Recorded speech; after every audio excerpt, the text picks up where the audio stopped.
Hello बच्चों, हमारा मुद्रा और साख नामक पाठ में चल रहा था आवास ऋण, बताया था मैंने।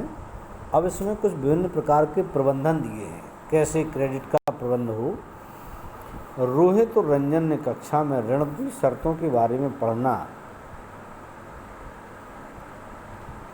खत्म किया था।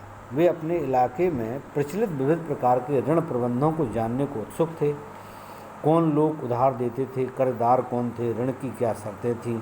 उन्होंने अपने गांव के कुछ लोगों से बात करने का फैसला किया। आगे आप उनका लेखा पढ़ सकते हैं। 15 नवंबर 1919 को हम सीधा उन खेतों में जाते हैं जहां दिन के समय अधिकतर किसान और मजदूर काम कर रहे होंगे। खेतों में आलू की फसल खड़ी हुई है। पहले हम सोनपुर, एक छोटा सा गांव जहां सिंचाई की सुविधाएं मौजूद हैं, के एक छोटे किसान श्यामलाल से मिलते हैं। श्यामल का कहना है कि उसे अपनी 1.5 एकड़ ज़मीन को जोतने के लिए हर मौसम में उधार लेने की ज़रूरत पड़ती है। कुछ साल पहले तक वह गांव के महाजन से ऋण लेता था, जिस पर उसे 5% मासिक ब्याज देना पड़ता था। अगर वार्षिक देखें तो ये 60% हो गया। पिछले कुछ वर्षों से श्यामल गांव के कृषि व्यापारी से 3% मासिक की दर पर ब्याज ले रहा है। जुताई के मौसम की शुरुआत होने पर व्यापारी ऋण पर कृषि संबंधित आगतें ज़रूरतें मुहैया कराता है, जिसे हम फसल तैयार हो जाने पर वापस कर देते हैं। ऋण पर ब्याज के अलावा व्यापारी किसानों से वादा लेता है कि वह अपनी फसल उसी को बेचेगा। इस तरह व्यापारी निश्चिंत है कि ऋण की अदायगी समय से हो जाएगी।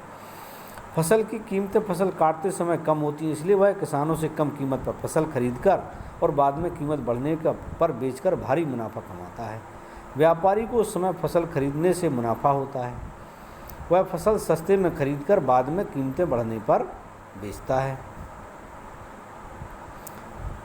एक उदाहरण है, हम अरुण से मिलते हैं, जो एक किसान मजदूर के काम का निरीक्षण कर रहे हैं।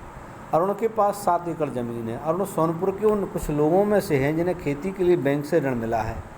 इस ऋण पर वार्षिक ब्याज दर 8.5% है और इसे अगले 3 वर्षों में कभी भी लौटाया जा सकता है। अरुण की योजना है कि वे फसल तैयार होने पर अपनी उपज का कुछ हिस्सा बेचकर इस ऋण की अदायगी कर देगा, पर बाकी आलू की फसल को शीत भंडार गृह में रखकर बैंक से इसके बदले नया ऋण लेने के लिए दरख्वास्त देना चाहता है। बैंक उन किसानों को ऐसी सुविधा देने के लिए तैयार है जो पहले भी खेती के लिए उससे ऋण ले चुके हैं।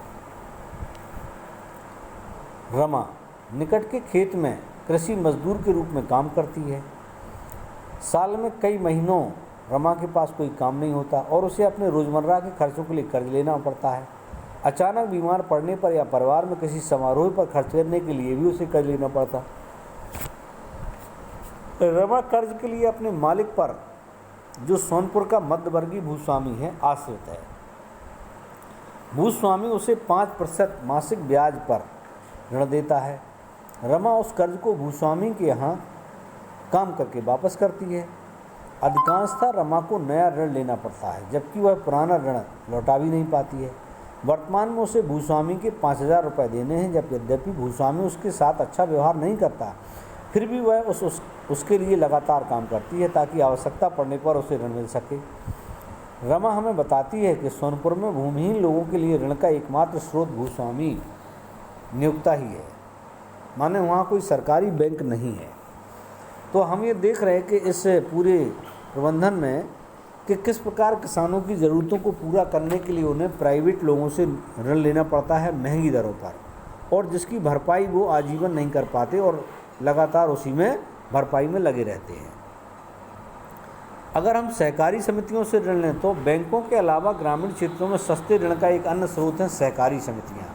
सहकारी समितियों के सदस्य अपने संसाधनों को कुछ क्षेत्रों में सहयोग के लिए एकत्र करते हैं। कई प्रकार की सहकारी समितियां संभव हैं, जैसे किसानों, बुनकरों और औद्योगिक मजदूरों इत्यादि की सहकारी समितियां।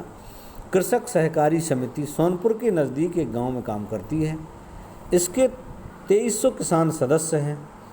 यह अपने सदस्यों से जमा प्राप्त करती है।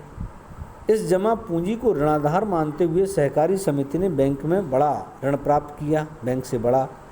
इस पूंजी का इस्तेमाल सदस्यों को कर्ज देने के लिए किया जाता है।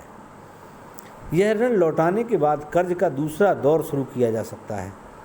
कृषक सहकारी समिति कृषि उपकरण खरीदने, खेती तथा कृषि व्यापार करने, मछली पकड़ने, घर बनाने और अन्य विभिन्न प्रकार के खर्चों के लिए भी ऋण देती है।